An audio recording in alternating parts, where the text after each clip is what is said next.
하나님의 경제, 하나님의 원칙.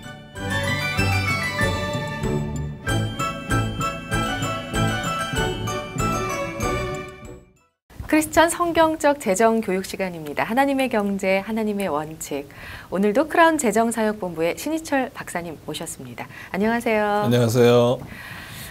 먼저 우리 방송 가족 여러분께서 또 지난주에도 많은 문자 사연들 또 인터넷 사연들을 남기셨는데요. 간단하게 몇 가지만 좀 살펴보도록 하겠습니다. 헌당 헌금 작정을 했는데 과도한 빚으로 진행을 못하고 있습니다. 어떻게 해야 할까요? 라고 2898번님 주셨는데요. 네, 참 안타깝네요.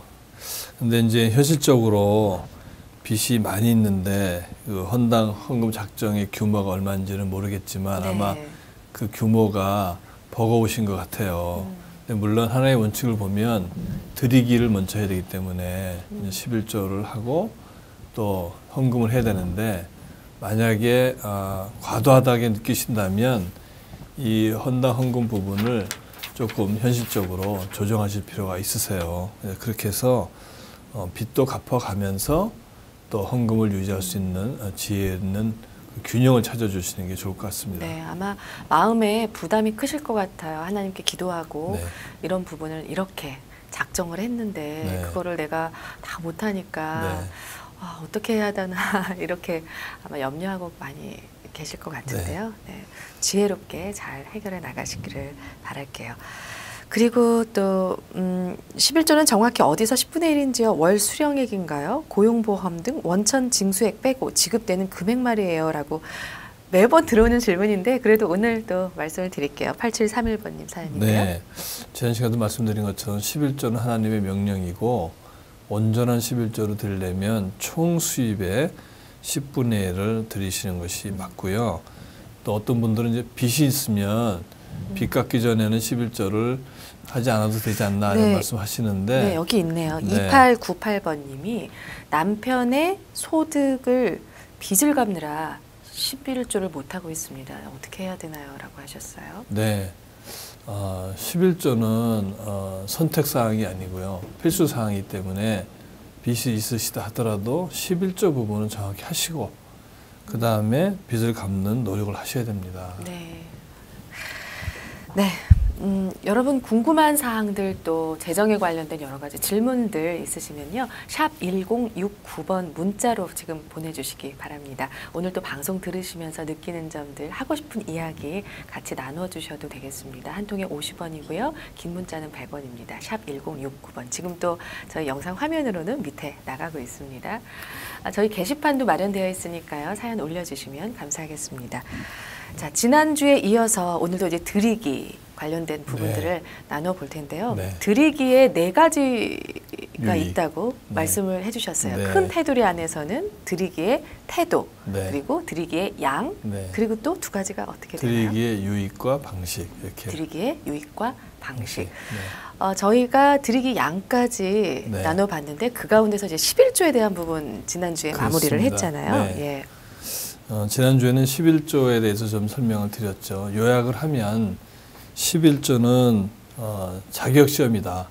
하나님의 자산을 맡을 만한 자격이 있는지 하나님의 청지기를 시험하는 자격시험이기 때문에 모든 성도님들은 이 테스트에 통과를 하셔야 됩니다. 그래서 10분의 1을 온전히 드리는 것은 마땅히 해야 될 규칙으로 이해하시고 생각하실 필요가 없어요. 그냥 수입에 들어오시면 총액의 10분의 1을 무조건 띄어서 따로 띄었다가 정기적으로 11조를 하셔야 됩니다.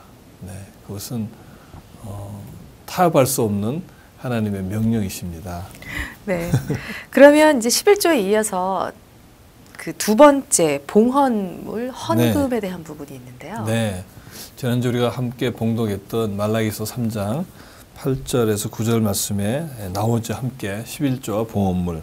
이 헌금, 헌물을 얼마나 해야 되느냐 하는 것이 참 궁금한 내용이에요. 근데 우리는 먼저 양을 정하기 전에 우리 자신을 하나님께 드려야 합니다. 그리고 하나님께 순복하겠다고 결정하셔야 됩니다. 그래서 하나님의 뜻을 열심히 구하고 그분의 인도하심에 내가 정말 순종할 수 하게 해달라고 간구해야 되겠죠. 11조는 기본적으로 드리는 것이고 그 다음에 헌금은 하나님이 부어주시고 축복하시는 양에 따라 더 많이 드리고 더 많이 나누어야 합니다. 성경에는 얼마나 헌금이나 헌물을 나누어야 하는지 정해주지는 않았지만 네. 분명한 것은 많이 나누는 자에게 더 많은 열매를 주신다는 것이죠. 세상의 경제는 사고 파는 경제이지만 하나님의 경제는 주고 받고 또는 심고 거두는 것입니다. 따라서 여러분이 더 많이 심고 더 많이 준다면 여러분들은 30배, 60배, 100배의 결실을 얻는 하나님의 경제를 체험하실 수가 있으십니다. 우리는 개개인의 믿음과 경제적 상황에 따라 한 해에 자기 수입의 몇 퍼센트를 헌금으로 사용할 것인지를 정하시고 그 정하신 내역을 수입에서 떼어서 별도의 통장을 마련해서 그곳에 넣어서 오직 그 통장에 있는 금액은 다른 사람들 위해 사용해 보는 것이 중요합니다. 그렇게 하실 때 여러분들은 큰 유익을 경험하실 것으로 생각합니다. 네. 참 헌금의 중요성을 새삼 깨닫게 됩니다. 그럼 이제 드리기를 실천하는 방법에 네. 대해서 우리가 좀 알아봐야 될 것 같은데요. 사실 이 드리고 나누는 것이 또 이제 11조 봉헌 또 헌금 네. 말씀해 주셨는데 그 외에도 여러 가지 네. 것들이 있고 또 어떻게 해야 하는지 그렇습니다. 그것을 우리가 몰라서 네. 또 실천 못하고 있는 부분들도 있거든요. 네. 예. 그래서 이제 지난 시간과 이번 시간 첫 시간에 말씀드린 것처럼 11조를 떼어서 보관했다가 드리고 네. 헌금의 양을 결정해서 통장에 보관한 상태에서 지금 어떻게 그런 걸 실천하느냐는 것을 이제 말씀드려야 되는데 첫 번째는 정기적으로 드리는 것이 필요하죠. 예, 규칙적으로 드리는 것이 필요합니다. 예를 들면 한 달에 한 번 드린다든가 일주일에 한 번 드린다든가 기간을 정해서 11조는 예를 들면 한 달에 한 번 하고 헌금도 한 달에 한 번 하든지 뭐 한 달에 두 번 하든지 규칙적으로 하는 것이 필요하고요. 두 번째는 이 모든 헌금은 개인적으로 드리는 것이죠. 네. 하나님의 모든 자녀는 각자 수입이 있다면 모두 드리라는 것입니다. 부모가 대신해서 자녀 것을 11조를 낼 수 있는 것은 아니에요. 만약 자녀에게 독립적인 수입이 있다면 그 수입을 가지고 마땅히 11조 헌금을 드려야 되는 것이고요. 네. 또 세 번째로는 개인적으로 모아서 드립니다. 제가 강조한 것처럼 통장을 마련해서 그곳에다 모았다가 그 모은 것으로부터 드리는 것이 매우 중요하고요. 네. 그 다음에는 우선적으로 드린다는 것이 중요합니다. 성경 말씀에 나오지만 소산의 첫 열매를 드려라 이렇게 말씀하세요. 그러니까 수확의 첫 열매를 드리는 것이죠. 그래서 모든 수입의 열매를 우선적으로 구분해서 떼어놓는 것이 중요해요. 그래서 수입이 들어오면 11조 헌금 통장을 별도로 넣고 그곳에서 떼어놓는 것이 우선 중요하고요. 그 다음에 그 모인 것을 드릴 때는 기도한 후에 드린다는 것이 매우 중요합니다. 어디에 얼마를 나눌 것인지를 기도하며 정하는 것이 중요하죠. 충동적으로 드리면 안 되는 것이 그 이유입니다. 마지막으로는 드릴 때 교만한 마음이 없이 주는 것이죠. 내가 누군가에게 뭘 준다고 해서 내가 더 우월하거나 할 이유가 아무것도 없는 것입니다. 하나님 것을 하나님의 뜻에 따라 전달하는 전달자 역할을 하는 거거든요. 그런 면에서는 자기가 드러나지 않도록 사람들에게 드러나지 않게 겸손한 마음으로 드리는 것이 매우 중요합니다. 네, 정기적으로 규칙적으로 또 기도한 만큼 이제 그 부분들을 그렇게 나누기, 드리기를 네. 실천했으면 좋겠다라는 말씀도 있었고 여러 가지 내용들이 있는데 네. 저희가 극동방송이 또 이제 복음 사역을 전하는 그렇죠. 선교 저희 방송 기관이잖아요. 그래서 우리 방송 가족 여러분, 청취자 여러분께서 네. 이렇게 매달 네. 작정해서 네. 규칙적으로 헌금해주고 계신 전파 네. 선교사 분들이 계세요. 너무나 중요한 네, 것이죠. 그분들은 정말 드리기 나눔을 잘 실천하고 계신 원칙을 분들이네요. 그대로 네. 적용하는 것이죠. 네, 그렇네요. 네, 네. 왜냐하면 이렇게 정했을 때 네. 극동방송에서도 그걸 예산을 잡아서 네. 건축 계획을 수립할 수 있기 때문에 네. 이렇게 충동적으로 하는 것도 좋지만 꾸준히 이 건물이 완성될 때까지 얼마를 어느 기간 동안에 네. 하겠다. 이런 것은 매우 바람직한 자세입니다. 네.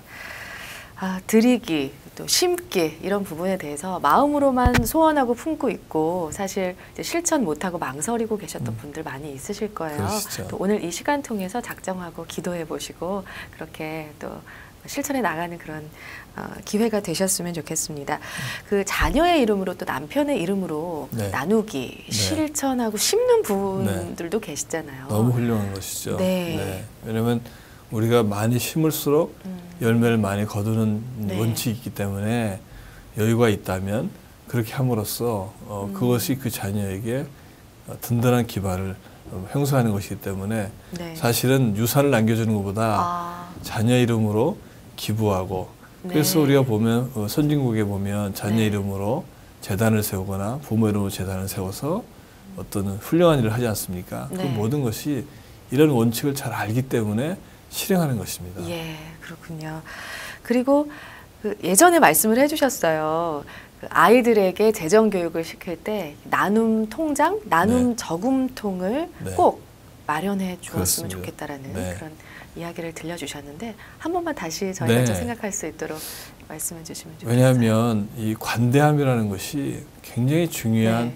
미덕이고 청지기가 특별히 갖춰야 될 중요한 품성입니다. 네. 이것은 훈련을 통해서만 얻어질 수가 있거든요. 그런 면에서 자녀들이 어렸을 때부터 왜 나누는 것이 중요한지 알게 하고 그걸 실천하게 하는 훈련을 시킨다는 것은 자녀로 하여금 훌륭한 청지기가 될 수 있는 소양을 길러주는 거기 때문에 네. 이것은 어떤 고등교육보다도 더 중요한 것이죠. 그래서 네.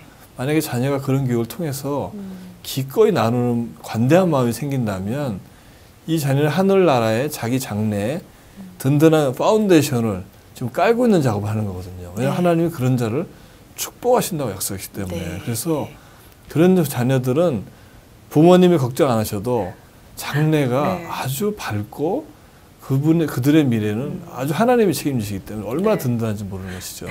보통 이제 아이들의 그 저금통 하면 그냥 한 곳에 동전 모으기 이렇게 네. 하는데 되도록이면 구체적으로 그 모으는 것에서도 구분을 해주면 구분해주는 좋겠다. 것도 좋습니다. 예, 네. 그렇게 말씀을 해주셨기 무작정 모는 게 때문에. 아니라 목적이 있어 모이는 네, 것이죠. 그래서 네. 이것은 주기 무엇을 위해서. 할 거, 이거는 네. 주기 위한 저금통 이렇게. 네, 그렇습니다. 네, 그 부분에 대한 것도 나중에 한번 다시 나눠봐야 네, 될 것 나중에 같아요. 한번 정리하겠습니다. 네, 자 이제 드리는 방법까지 말씀을 네. 해주셨고요. 그럼 어디다 드려야 될까요? 그렇죠. 네, 어디다 드려야 할까를 네. 또 이제 생각을 안 할 수가 없겠죠. 네, 우리가 그렇게 정성스럽게 구분해서 통장을 마련해서 이제 네. 재물을 저장해 놨으면 네. 어디에 드려야 되느냐는 거죠. 이제 첫 번째는 우리가 여러분들 다 아시는 것처럼 지역 교회와 기독교 사역자에게 드리는 것이 좋습니다. 구약 시대에 제사장들은 구체적인 지원을 받았고요. 네. 신약 시대에도 사역하는 분들을 후원하라고 하나님의 자녀들에게 강하게 말씀하고 계세요. 그래서 지역교회에 헌금하는 것이 우선입니다. 네. 교회에 속해 있다는 헌신의 표시로 교회에 고정 수입의 최소 10분의 1, 11조를 드리는 것이 매우 중요하죠. 네. 그 다음에는 이제 가난한 사람들입니다. 갈라디아서 2장 9절에서 10절의 말씀을 보면 이런 구절이 나와요. 다만 우리에게 가난한 자들을 기억하도록 부탁하였으니 이것은 나도 본래부터 힘써 행하여 왔노라 라는 말씀인데 이 말씀은 뭐냐면 초대교회에 예루살렘 공회 때 사도 바울이 예루살렘으로 올라가서 사도들과 교제하고 이제 헤어지기 전에 서로 악수하는 장면에서 얘기입니다. 헤어지려고 그러니까 이 사도들이 이 사도 바울에게 이제 딱 한 가지를 부탁해요. 그게 뭐냐면 가난한 자를 기억해 달라 이렇게 얘기했다는 것이죠. 근데 사도 바울이 뭐라 그러냐면 그 가난한 자를 기억하는 것은 나도 본래부터 힘써 행하여 왔던 일이라는 것이에요. 네. 이것을 본다면 초대교회 사도들이 공통적으로 가장 관심을 보였던 것은 가난한 사람을 돌보는 것이었습니다. 예수님은 가난한 자들과 자신을 동일시하셨고 가난한 자를 돕고 섬기는 것이 예수님을 섬기는 것이라고 말씀하십니다. 가난한 사람을 돌보는 것은 그래서 교회와 크리스찬의 목이시죠. 꼭 해야 되는 일입니다. 가난한 자를 우리가 돌보지 않는다면 신앙생활에 있어서 세 가지의 나쁜 영향을 끼치게 되는데요. 우리가 가난한 자를 돌보지 않는다면 기도응답을 받을 수가 없고요. 또 하나님과의 친밀한 관계에 들어가지 못하고 마지막으로는 저주를 우리가 받을 수밖에 없는 상황입니다. 그래서 주고 나누고 베푸는 것은 가장 강력하고 가장 복되고 가장 아름다운 행동입니다. 우리가 이 땅에서 누리고 싶어하는 그 모든 것은 주는 행동, 나누는 행동을 실천했을 때만 우리에게 주어질 수 있다라는 것을 이해하는 것이 매우 중요합니다. 그래서 우리 청취자분들이 드리는 자만의 그 누리는 기쁨, 행복을 정말 여러분 모든 가정에서 체험할 수 있도록 드리기에 힘쓰는 2013년 되면 참 좋겠다 이런 생각이 듭니다. 네. 오늘도 좋은 말씀을 해주셨습니다. 주고 나누고 베푸는 것 사실 가장 강력하고 가장 복되고 가장 아름다운 행동이잖아요. 네, 그것을 꼭 실천해 나갔으면 좋겠고요. 말씀해 주신 부분에서 참 마음에 와닿는 부분이 있었는데 이제 우리 교회 또 지역 교회 어렵게도 개척하시는 목회자분들도 많이 있으시고요. 또 이 땅의 영혼들을 살리기 위해서 어렵게 목회하시고 또 사역하고 계신 여러 선교사들, 사역자들 주변에 많이 있잖아요. 그분들을 좀 먼저 이제 돕고 선교 사역에 경제적으로 좀 보탬이 되는 그런 나눔을 좀 실천했으면 좋겠습니다. 그리고 또 가난한 사람들, 우리 이웃들을 돌아보는 우리 청취자 여러분 되시기를 간절히 소망하고요. 참 많은 것을 느끼는 시간이었습니다. 네, 오늘도 하나님의 경제, 하나님의 원칙, 크라운 재정사역본부의 신희철 박사님과 함께했습니다. 박사님 감사합니다. 네, 감사합니다.